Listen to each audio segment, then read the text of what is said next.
Welcome, everyone. This is Better Than I Found It, a podcast taking a deep dive into Coach McGraw's coaching career. We'll hopefully bring on some guests from the past, also his current insights, and a little bit on Baylor golf, some updates on our program here. My name is Mikkel Bjerch-Andresen. I'll serve as your host. I am the assistant men's golf coach working for Coach McGraw. Played at Baylor back in the day, and I brought this idea to Coach because he obviously is very open about sharing from his experiences, what he's learned throughout his coaching career, and he's been great for a young coach like myself. And so we wanted to spread the word a little bit and create another platform for Coach McGraw to leave the profession better than they found it. And we're taking a little bit deeper dive into that in the conversation today. This very first episode, why the name, why the book that he wrote a few years ago, Better Than I Found It, of the same name, and kind of what his goals are in coaching currently. The first episode is focused on his career, how it has transformed, what the places he's been, some of the coaches, some of the players he's coached. And so just really to set the stage for how he got to Baylor and how he became the coach that he is today. And so I think without much further ado, we'd be served best to just bring Coach on for this very first episode. Hope you guys enjoy it.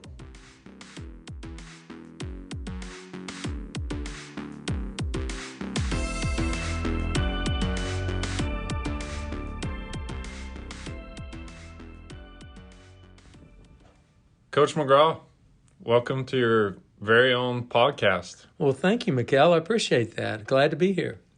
So we've had this idea for a little bit. Can you tell me what kind of was compelling to you about wanting to do this and starting a podcast? Well, I'll give you credit for that. You kind of came up with the idea that you thought it would be good to sort of piggyback off of my book, Better Than I Found It, that I wrote 3.5 years ago.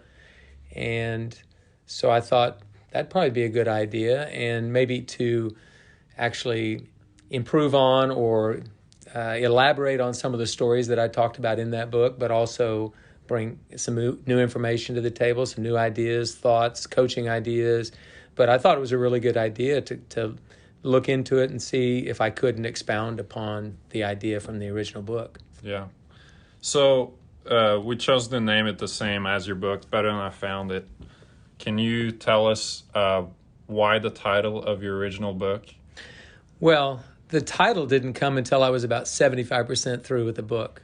I had been working on it from June 15th until about November 1st, and I was so tired. I didn't know. I wasn't an author. It wasn't natural for me. And so anyway, I put the book down for about 20 days. And the day after Thanksgiving, I decided to kind of finish the book, and I still didn't have a title for the book. And so I was struggling. I'd had the guys on the team think of ideas of names for the book. They hadn't seen the content, but they knew it was a book about coaching and about my career.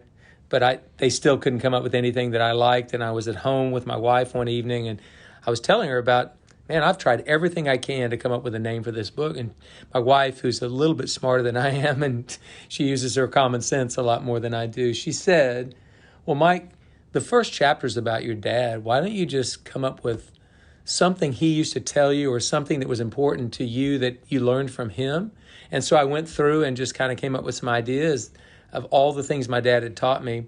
And the thing that struck me was the comment he used to always make to me. He says, Michael, I don't care if you're in a meeting. I don't care if you're coaching. I don't care if you're doing a practice session for yourself or whatever. Wherever you are, just leave it better than you found it. Better than it was when you got there. And that could be physically by picking up trash. It could be, the way you leave the energy in the room is better than it was before you got there. Just anything about it. Just always putting your stamp on something by making it better than it was before. And so I like that quote, Better Than I Found It. And I'd heard it actually leaving something better than you found it. But I thought the best quote for the book or the best title would be Better Than I Found It. That's what I'd like to do with the coaching profession. That's very cool. And so I think the idea with the podcast is pretty cool because it gives you the chance to reach more coaches, young players, recruits, all sorts of people that are interested in the game of golf. And it lets you reach them in another medium than just your first book. So we're excited to get it going. I kind of want to elaborate a little bit on your coaching story in this very first podcast, if that's cool with you. That'd be great. And so I think the most natural question, just because I think your coaching career has been really, really interesting, and you've been a lot of different places, a lot of different levels. How did it all start?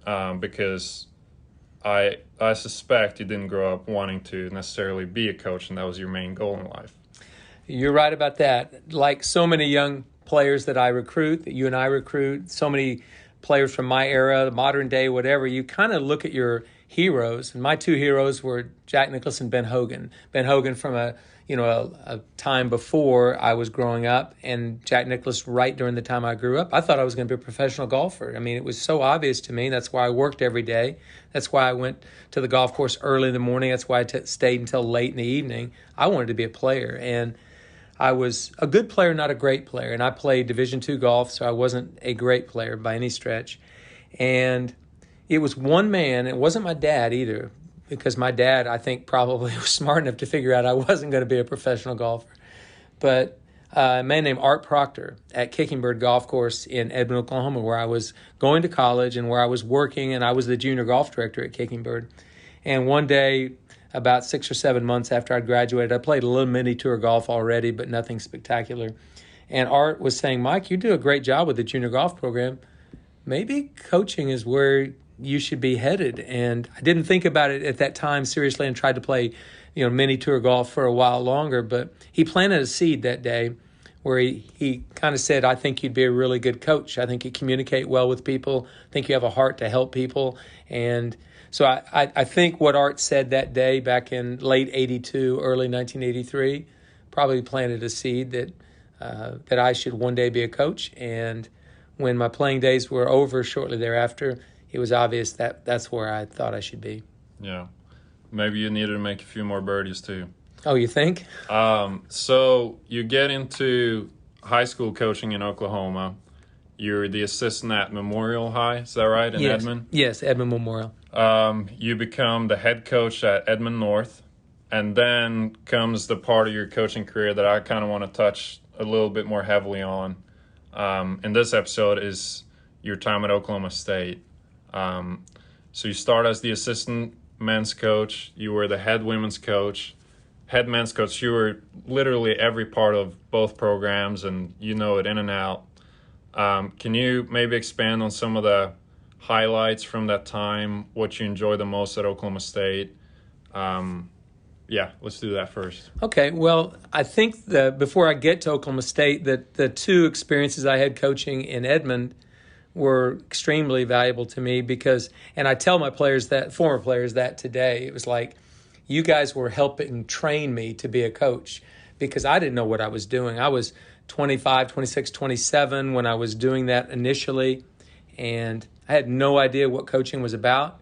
I had passion. I was still a pretty decent player, and I had a love for helping people achieve what I couldn't achieve as a player.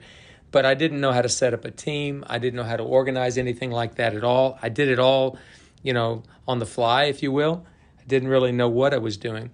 But I do know I had something that every coach needs, and that's enthusiasm and a love for what you're doing. Because I think if you don't have enthusiasm, you're not going to be good at anything you do. If you don't love what you do, it's going to be rare that you're going to be a true success in that field of endeavor if you don't really, really love it. And so I was 25 or 6 or 7, just getting into coaching and coaching helping coach the high school team at Edmond Memorial. And we had a great team, a lot of kids that went and played Division I golf at Oklahoma State, Oklahoma, and several other schools. But it was more than just the success we were having. It was what I was learning about myself. I the value of just how you talk to a kid and how you look him straight in the eye and tell him the truth. That was that was hard because sometimes those moments are uncomfortable. So, and I don't think I ever really got past that non-confrontational stage while I was a high school coach. And we were so good, I didn't have to have that many confrontational moments anyway. But when I got to Oklahoma State, I would say, and there's a lot packed into it, 16 years that I spent in Stillwater, but when I was at Oklahoma State, I think the greatest thing Mike Holder ever did for me was the value of confrontation. And confrontation was a negative word to me going before I met Mike Holder. And after I spent all those years with him, I understood that there is value in confrontation and there is value in being able to confront things head on that I didn't really completely understand before I got to Stillwater. So that's part of what I learned there. There was tons more, but that I think is the biggest thing I could take out of my 16 years at Oklahoma State was when you look at somebody in the eye and you tell them the truth as you know it, that's really, really important. And I know this, if I tell somebody the truth, he might be unhappy with me for a few days or a week or maybe longer, but if I lied to him, I've probably lost him for good. So I think that was a great thing. Even though I always wanted to be truthful, I kind of probably as a young coach kind of sidestepped some of those issues, and I think Mike Holder taught me the value of heading things straight on. Sure. And to take a step back, this probably needs no explanation to 99% of the eventual listeners of this podcast, but Mike Holder that you go to work for is definitely, or probably the all-time most winningest coach in college golf. Really laid the foundation of a dynasty at Oklahoma State in college golf. I couldn't tell you his records off the top of my head. Was it 12 national championships, 8 national championships? Well, he won 8 national championships, and in 32 years, I think he was first or second at the national championship 18 times. Yeah. So he had a pretty good run. Yeah. And so he's obviously a very strong character, very charismatic. There's tons of stories, and we'll tap into a lot of the stories, both lessons you learn and some of the funny moments that happen in coaching and around Coach Holder eventually here. But so you go to work for the legend of the game at that time. And so you touched a little bit on what you learned from Coach Holder, but you're also surrounded by just incredible players, right? And so how was that step, so to speak, competitively from high school golf to working with the best team in college golf at the time? Well, my very best players at Edmond Memorial and Edmond North, really I only had 2 players all those years go to Oklahoma State. So it's like all those state championships we were winning and all that success we were having, still those players were not good enough to populate a Power 5 Division I great team in general. And occasionally you run into stretches where you have teams that have some kids that play Division I golf, but not that many. So the level was much higher. The quality of golf was much higher. But one of the things that I learned was coaching is coaching. And so if you can learn to help somebody maximize what they're doing, it doesn't matter if you're taking an average high school player to becoming a good high school player or a really good college player becoming a tour player one day. Coaching is coaching. So I learned that. I think one of the other values that my dad had already taught me was the value of hard work. And my dad grew up in the Depression. He didn't know anything else. That's all he knew. And, he figured every day he worked hard, just took him one day further away from poverty. And I have this memory of my dad, and he had this, he never carried a wallet, but he had a dollar bill wrapped around with a rubber band, and inside that was some more bills. I didn't know what numbers those were, but they were more bills. And inside that was a driver's license and maybe a few other cards, membership cards to the PGA of America, library card. I don't know what was in there, but he always had that. And I said, Dad, can I see that? And one day I asked him, he handed it to me, and I counted it, and there was $1,000. And I looked at him and I said, Dad, you're crazy. What are you doing with $1,000? And he said, son, all I know, when I was a kid, I was poor. And once I had some money, I always wanted to have money in my pocket. And so if I spent $200 at a business in town, I went straight to the bank, got $200 out of the bank, and filled it up. I always carried $1,000 with me. And essentially what he was telling me was he understood poverty. He had been there. He didn't want that anymore. And so every day pushed poverty away from him was a good thing.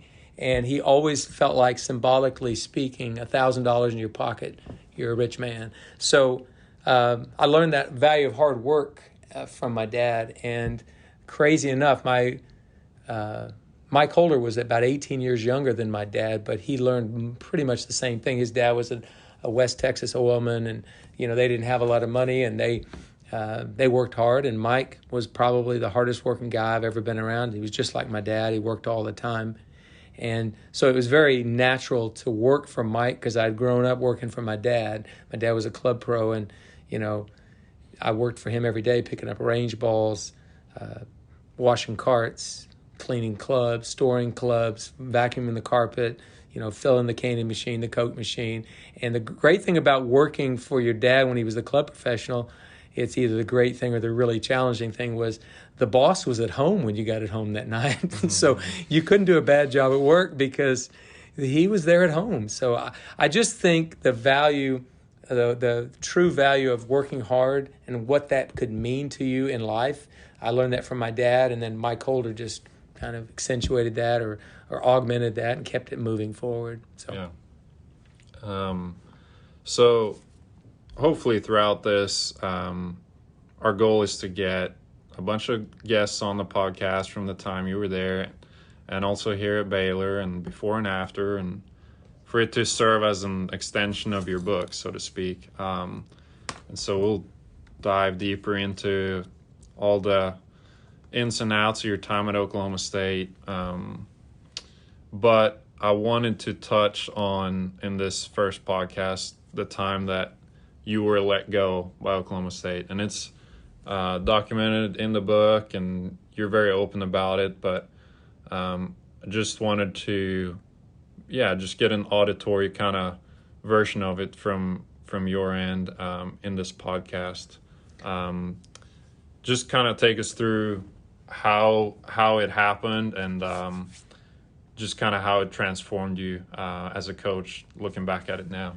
Well, yeah, that was a very interesting time for me because, I've only been fired one time in my life, and it happened there at Oklahoma State. But if you back up to the time I was his assistant coach, when he hired me, he said, "Mike, I want to help you get a coaching job at another university, after you've worked here a year or two or three or whatever it takes. But don't ever get any wild ideas of being the golf coach at Oklahoma State. You're not going to be the golf coach." And that was in our interview. And I was just so thrilled that he was going to hire me to be his assistant. I knew I could learn a lot from him. I didn't even consider it. He was the one that he preempted it, if you will. He was, just don't think you're going to get this job because you're not.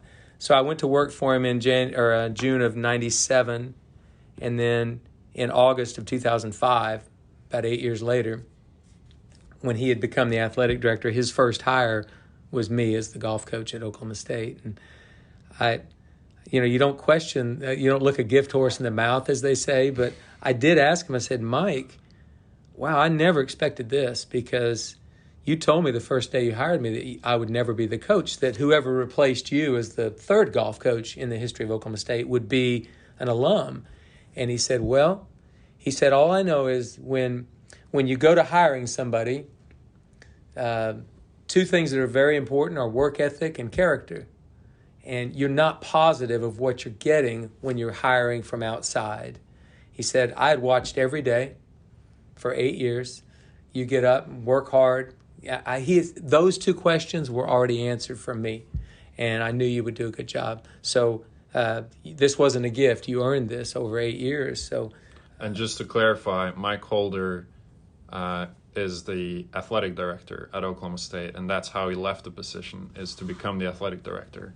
So he would obviously be the person hiring his replacement.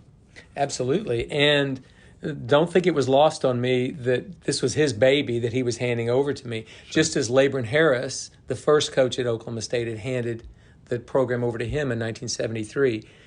Like, Mike Holder knew what he was getting. And what Mike Holder did was he made that program even better than Labron left it, which was great. And that was my goal, that to leave it in better shape than Mike had handed it off to me. And that's another thing that's part of this story. But I would say this, I was very grateful and thankful that I would have the opportunity.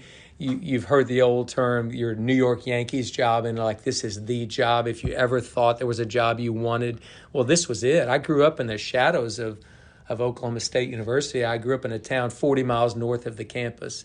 And where I told you my two heroes in golf were Ben Hogan and Jack Nicklaus, and those were the two heroes that played the tour. But there were two other guys that played the PGA Tour that just happened to be Oklahoma State people as well. And one of them was Greer Jones, who had won the NCAA championship in 1968, and then was the Rookie of the Year on the PGA Tour in 1969, and went on to win 3 or 4 tournaments on tour. And then another was Mark Hayes, who grew up in Oklahoma City and was a first-team All-American a couple of times at Oklahoma State. Well, those were two guys that most people wouldn't think of. Those were golf heroes. Absolutely.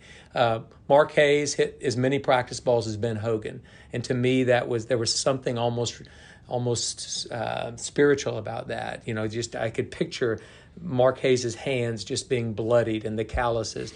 And Greer Jones was just a good old Wichita, Kansas boy who Mike Holder talks about a lot of very few players in his career, whether it was his coaching career, his playing career, or even those that played for Labor and Harris before him, that he didn't talk with anybody with more reverence than he did Greer Jones. And Greer Jones, to me, was a hero because he was from our part of the country and he won an NCAA championship. So those were two of my heroes.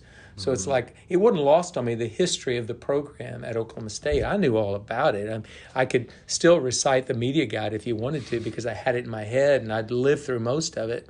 But having said that, it's like it wasn't like I was unaware that there were high expectations.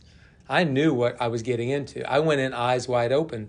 So for anybody to say, well, gosh, you had a great record at Oklahoma State, aren't you bitter that you got fired? Well, I don't know. Let's go back to that time when I did get fired. You know, we'd had a really tough year in 2012 and didn't make it to the national championship the first time in the history of the program. That's 65 years. I don't think there's any sports organization, team, at any level that's ever made the finals 65 straight years. That's kind of unheard of. Mm-hmm. And so I knew what had happened that year. We'd had some players turn pro and all of that, but that happens all the time, nowadays. So we just weren't as good. And the next year we played fine and almost made match play at Nationals and should have won the conference championship, but didn't. And I know. So is that the end of 6 years as the head coach? It's the end of 8 years. 8 years. And so in your first 6 years, though, you had the number 1 ranked team in the country at the end of the season 4 times. Mm-hmm. Yeah. 4 out of 6. Yeah. And 2 years later, you're let go. Yeah. Well, that will tell you. And if I can go back to the day Mike hired me, he said, now, before you say yes, remember that the expectations I'm going to have for this program are going to be unrealistic and they're probably going to be unfair. Mm-hmm. Do you still want the job? And I said, absolutely. So the good news is I went in eyes wide open. I knew what I was getting into. And we did run into a couple of years that weren't as good, and certainly not by Oklahoma State standards were not what you'd want. They weren't what I wanted. Mike, I guess, had been thinking about this for a while, and then we missed match play at Nationals, and then the next day when we traveled back, I mean, it's almost as if he knew there was a radar, and okay, the golf team has hit the city limits of Stillwater, they're back. So he called me literally 15 minutes after I had gotten in town with the guys from the airport and asked me if I could come talk to him. And so without kind of releasing the details of that meeting, it was a tough meeting because, I know he didn't want to have the meeting and I know that I didn't want to be in the meeting. It was like he was bringing it to a head. He didn't fire me that day at all. He wanted me to think about whether or not I thought I'd made some changes that were going to get the program turned in the other direction, and I did. But anyway, it was 21 days later that he called me and said, can we meet? And I said yes, and In the meantime, had gone recruited a couple tournaments, had golf camp, did all of that.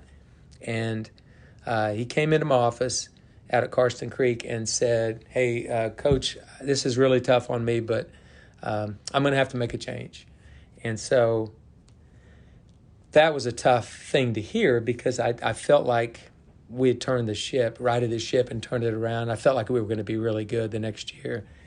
And we'd finished the season ranked 12th that year in the country. So it's not like we were completely in the tank, but it wasn't as good as it should have been. And so for about 15 seconds, I was just absolutely gutted. And we said a few other things. But about 15 seconds later, it occurred to me that, wow, I almost feel a little bit of relief. Like now I don't know where I'll end up, but wherever I end up, I'm going to probably be a better coach because I'm going to be coaching for all the right reasons, all the reasons I got in this to begin with. So if you back up to a little bit about those last 2 years and even the 2 or 3 years preceding that when we were the best team in the country, I don't think I was enjoying it. And I don't think I was inspiring anybody. I think I got up about 4:30 in the morning, like I still do today, and I'd just take a deep breath, and I would hold that breath all day long. And then about 10 o'clock at night when I went to bed is when I let the breath out and I went to sleep. So I wasn't living what you'd call a quality of life. My wife knew it, and she was trying to get to me, but she just couldn't. She did everything she could, and Pam just couldn't break through this shield that I'd put up, which is, she could see it, but I couldn't. I could only feel it. I couldn't really see it outside myself. So once Mike had told me that, about 15 seconds later, I came to grips with, okay, wherever I end up, it's going to be fine. I'm gonna be a better coach. I don't know why or how, but I will be. And I shook Mike's hand and thanked him, and but I asked him if we could wait a couple of days to announce it so I could tell all my family members and all the current players who were all at tournaments at the time. He said fine. So we announced it on Friday afternoon 2 days later after I had told everyone. And about 45 minutes later, once it was on the internet, I got a call from Jay Sewell at the University of Alabama. And he invited me to come down to go to work with him. And that was a big moment for me because I could stay in the game. Mm-hmm. So, but that's kind of how it all came about. Yeah, I think I was obviously not in the profession at the time, but I think it definitely turned a lot of heads, and everybody knew your reputation. So something like that, I think, would only happen at a place like Oklahoma State with those expectations, with Mike Holder as your boss. So can you take us through that summer when you then go down to Alabama? Do you have any sort of animosity towards Oklahoma State or your boss there, considering the job you had done? Or were you just ready to get started with something new? Well, can I tell a story about that? Yeah. So first of all, I recruited the whole summer for Jay. My wife was busy selling the house in Stillwater, and she joined me in August. But the summer was just, I was like a kid again. I was, recruiting. I was wearing crimson, which I'd never wore anything crimson. If you're at Oklahoma State, crimson is 90 miles south in Norman. You don't do that. That's not good. You're not good. So but I was like a kid again. It was like a lot of fun. And Alabama had a great team, so I knew that they would be returning some great players. And there's a player on that team named Corey Whitsitt that I'd like to tell a story about here in a bit. But during that summer, my wife and I went up one evening to Birmingham to visit a guy named Stephen Bunn. And Stephen was with College Golf Fellowship. And I'd known Stephen, I met the first day I met anybody from College Golf Fellowship, Stephen Bunn and Brad Payne. They were at a college tournament when I was an assistant coach. And so Stephen's son, Davis, was in high school, and he was talking to me about a flight program. He'd like to get into college, and he'd like to one day be a president of an airline. And I was going, wow, these are awfully big dreams. I said, do you know that they have a flight school at Oklahoma State? And we talked about it for about 30 minutes. I talked to him all about that. And then fast forward to about 3 years later, and I'm in Waco, Texas. and I'm the coach at Baylor, and I get a call. It's August 15th, and I get a call from Stephen Bunn. He said, "Coach McGraw, are you sitting down?" And I said, "Yes, sir. What's going on, Stephen?" He says, "Well, I'm pulling into Stillwater, Oklahoma right now." And I said, "What are you doing up there?" And he goes, "Well, Davis is going to be a freshman. I'm moving him into the dorm. He's going to be in the flight department at Oklahoma State, and he's going to get his flight degree." I said, "Oh my gosh, that's fantastic. That's great. You never told me." He says, "Yeah, I know. I was just waiting to see it happen." He said, "I'm wearing orange today." He couldn't believe that either. He's an Alabama guy. So he said, "Can I tell you a story?" And I said, "Sure." And he said, "Do you remember when you and Pam came up and had dinner with us in Birmingham in that summer when you first got to Alabama?" I said, "Yeah, I remember that." He said, "Do you remember the conversation you had with Davis about the flight school at Oklahoma State?" And I said, "Yeah, I remember telling him all about it." And he goes, "That very day, that night, he decided he was going to Oklahoma State." And I said, "He didn't even know anything about it. He just knew what I told him." He said, "Yeah." He said, "You had just been fired a month before, and all you could do was talk about how great Stillwater was. All you could do was talk about the people in Stillwater. All you could do was just say wonderful, glowing things about Stillwater. And you were a man that had just been fired by it." And my son was smart enough to realize if a place that he just left and he didn't want to leave, but he got fired, is that good that he can talk that way about it, that's where I want to go to school and get my flight degree. And he said, "You're the reason we're here today." And I thought, wow, that's amazing. So the point, you asked the question, was I bitter? No, not at all. If you could trace back to the day Mike hired me, he told me he was never going to hire me. He did hire me. Mm-hmm. If I could trace back to my childhood, I was a huge Oklahoma State fan, and I always have been.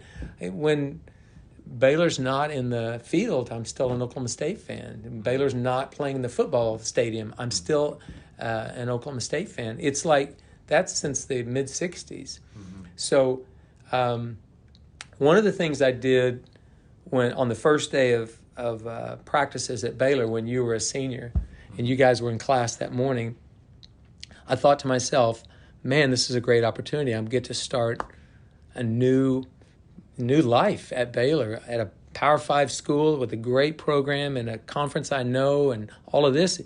And I started thinking about it, and I probably wouldn't have had this opportunity if it hadn't been for what Mike Holder did when he hired me as an assistant coach out of high school. It's like he didn't have to do that. So I just got out a piece of Baylor stationery and wrote Mike a letter.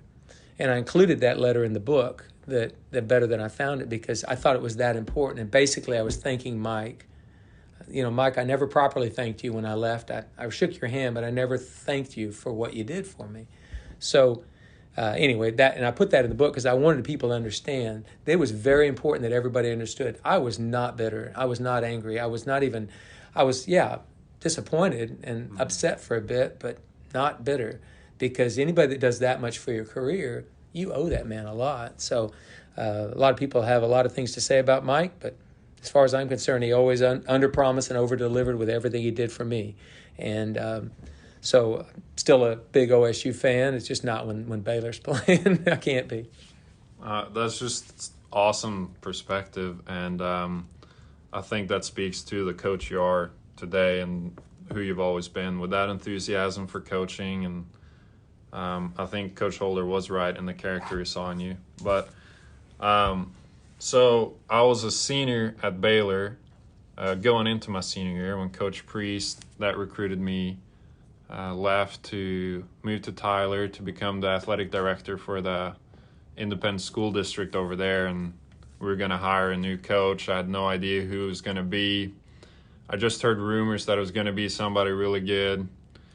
Fast forward, a few months to August, and I get to meet you for the first time, pull up to Twin Rivers Golf Club at the time where we had a facility, and I saw a new truck in the parking lot. It had an Alabama golf sticker on the back. I figured, okay, Coach McGraw is in the house. Why did you choose Baylor after that 1 year you were in Alabama? And that enthusiasm that you had in coaching, how was that were there any new additions to your enthusiasm, or had that evolved any by the time you came to Baylor? Well, why I chose Baylor, a lot of reasons. One, I wouldn't have had that opportunity if I had just stayed in Stillwater, I don't think. I don't know if very many people would come calling if I was just a non-coaching person. But Jay Sewell gave me a job, a place to land, a place to work for a year. So I was still in the game.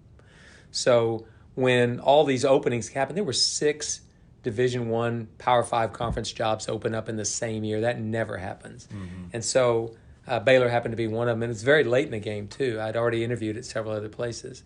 But I like the fact that it was the Big 12 conference. I like the fact that it was in the state of Texas, where there's a lot of really great players. I like the fact that it was at a faith-based Christian school, which would just sounded great to me. I like the fact that the coach that I was would be replacing had recommended my name to the athletic director. The athletic director didn't have any idea where to go with this because it was kind of late in the game. It was in almost mid-June. So I like the fact that Greg Priest, who I had a great amount of respect for, and Greg and I have some pretty good history as being assistant coaches. He was at the University of Texas as an assistant. I was at Oklahoma State. And actually, that's a whole nother podcast story. That's amazing. But Greg had recommended to Ian McCaw that he give me a call. And then the final thing, and probably the thing that pushed me over the edge the most, was that my wife is from Houston. So we would be within 2.5, 3 hours of most of her family. Mm-hmm. And it'd be nice to bring her to back home, if you will. So all of those things together just made it like this was such a good opportunity. Plus, Greg had a very competitive program. Baylor was a very well-respected program. They weren't making it to nationals very often. It was pretty rare, but they still had a very respected program. And so I wasn't going to have to rebuild from ground up. Greg already had a really good program. So all of those things together, it just made sense. And I was excited to get back in the game as a head coach. And as I said, if Jay Sewell hadn't given me that opportunity to go down there and be a coach, and by the way, just he infused me with energy and excitement and enthusiasm and just love for what I was doing. There was just so many good things that happened that year. And, oh, by the way, we did win the national championship. That too. So that was fun. But it was just an amazing opportunity, and I knew it looking at it. Yeah. And so it was like not a slam dunk, but pretty close. Because if I can speak to that a little bit, as a player, you're a little bit blind to who the coaches are at other schools and stuff, right? You just go to play, and you try to do your best. You try to win the tournament.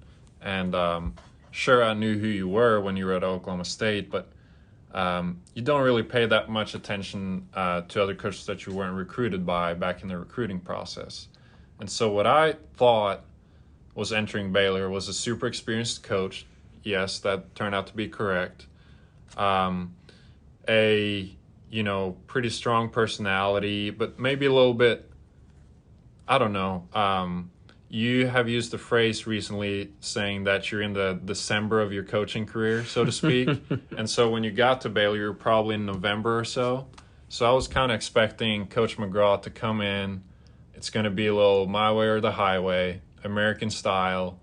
You're going to teach me a lot, but a very disciplined, strictly ran program.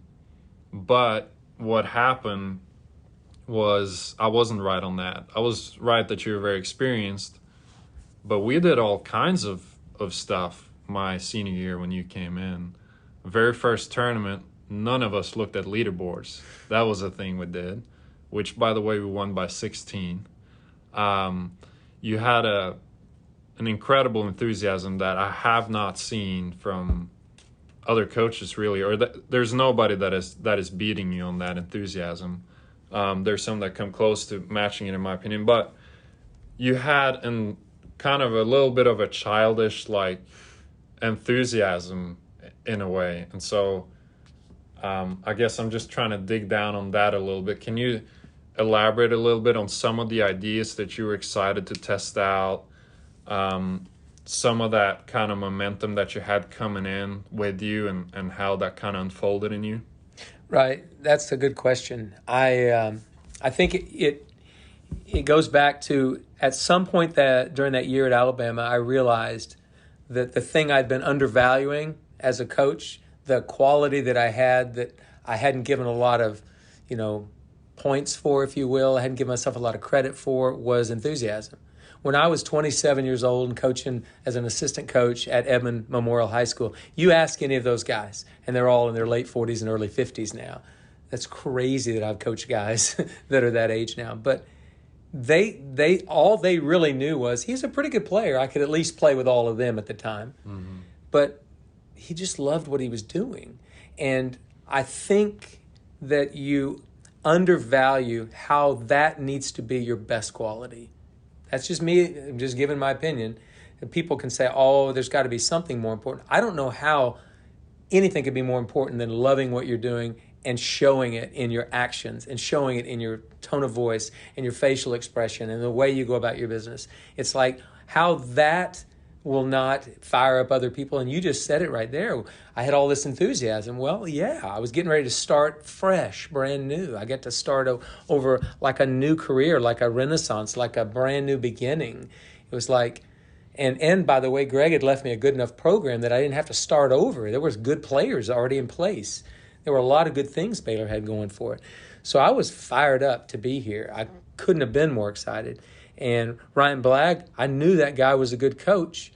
And your assistant. Yeah, I'm sorry. Yeah, he was my assistant that I took over, and I'd known Ryan. His high school coach was my college roommate, and his coach Todd Selders, who's now at Western Georgia College, used to bring his high school team up and play against my high school team in Edmond, and so I've known Ryan since he was young, and I knew he was going to be really good, and he was a good player as well. So it's like it was all in place.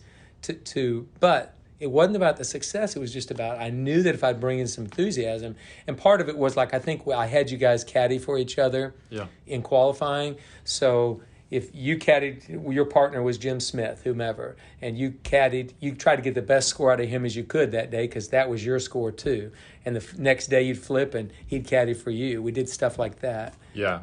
And that both count for our qualifying. Yeah, both would count. We did a ton of new stuff, and I think you were experimenting too. And and you were enjoying it. I was. I was using some things that off and on we'd used all those years at Oklahoma State, and even when I was a high school coach. But I decided, why not use a lot of these things and see what works best? So I tried a lot of different things. The main thing I tried was, I remember one day in that fall, and I think we shot 18 under in qualifying that day. Mm-hmm. And see if you remember this day. I do. Okay.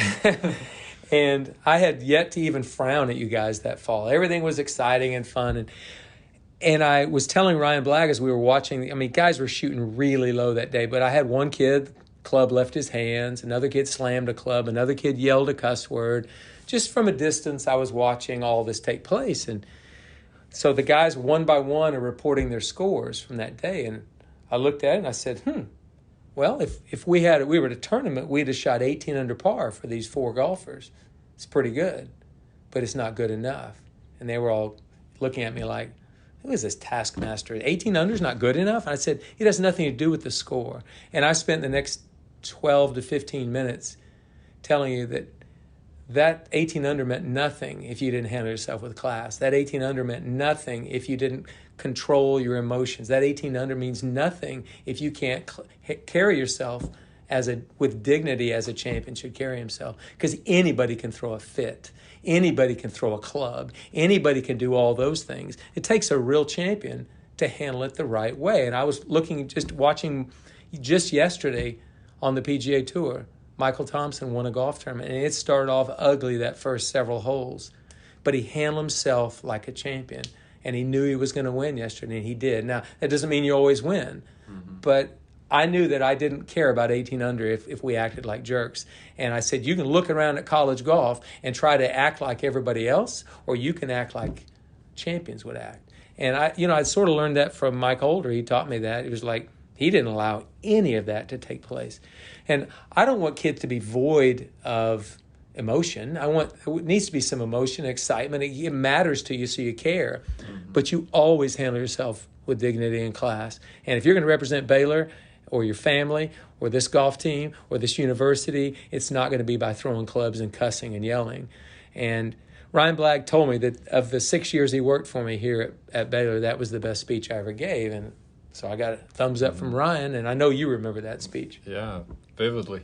So kind of approaching the end here of your or to date on your coaching career. So let's call it early November that you, in your coaching career, that you got to Baylor, since you like to use that analogy a little bit. Okay. So you write a book, Better Than I Found It. You're in November and December of, your coaching career. You're going to coach a long time still. You're not even close to the end. But what is kind of the main thing that you would like for November and December to be about in your career? Well, for one, I want to be the best I've ever been the last day I coach. Now, physically, I was telling you this morning about, man, this weather change, that arthritis in my shoulder just felt terrible. So I know that physically I'm never going to be what I was at one time, but none of us are. And I think the best players in the world, they get to a point where they're no longer the best, and physically they aren't as good as they once were. But I want to be the best I've ever been as a 70-year-old coach 10 years from now. Why wouldn't I be? If I've still got my mind, if I've still got my love for what I'm doing, if there's still enthusiasm, if I still love what I'm doing, if I'm paying attention, and if I'm surrounding myself with good people, I should be the best I've ever been. And the day they ask me to leave coaching, I'll go do something else, but I'm not gonna give up on that quest to become the best I could ever be, whatever that looks like.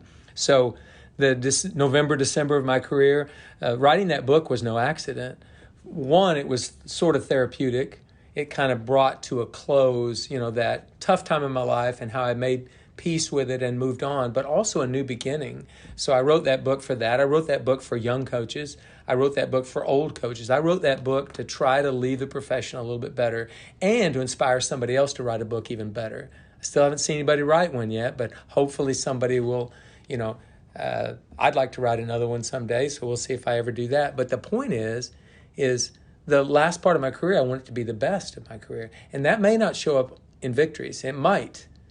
It may not. But what was my goal for the last part of this career? To leave it truly better than it was before I got here. So Baylor golf, somehow or another, has to be better. And I don't know if it's in facilities or if it's in people or results or all those together or whatever, but it needs to be better than it was when I showed up. And if everybody kind of had that, that's the way I look at it. If everybody had that, if I could capture that, if we could bottle that, I know our world would be better. So if that's my goal, then it doesn't mean that I have to be coach of the year. It doesn't mean that we have to win the national championship. None of that is part of it. But it'd be great if that was a byproduct. But I just know I need to be better. And so am I threatened that you might be a smarter coach than I am? No.